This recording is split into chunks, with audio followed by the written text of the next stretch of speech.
না এটা কি ধরুন তো সাথে সাথে এলইডি ল্যাম্প আছে না, এটা 108টা ল্যাম্প আছে। 15 ওয়াটের ল্যাম্প, 15 ওয়াটের ল্যাম্প দেওয়া, 15 ওয়াট আর 0 ওয়াট হয় না, 15 ওয়াট জিরো কালারিং চললেও হয়। 15 ওয়াট 60 ওয়াটের ল্যাম্প, 60 ওয়াট ল্যাম্প ধরবে না।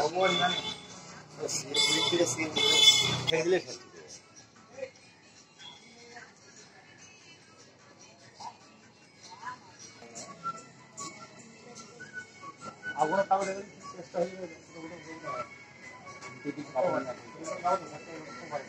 আচ্ছা এই ফোন করা হয়েছে?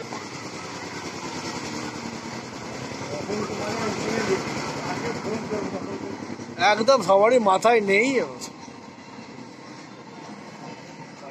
ফায়ার এসছিল। সব থেকে বড় ব্যাপার যে ওইখানে কি পজিশন, ইলেকট্রিকটা কি পজিশন হয়ে গেছে সেটা তো মুশকিলের ব্যাপার। তার থেকে হয়নি। হ্যাঁ, বাল্বের গরমে, বাল্বের গরমে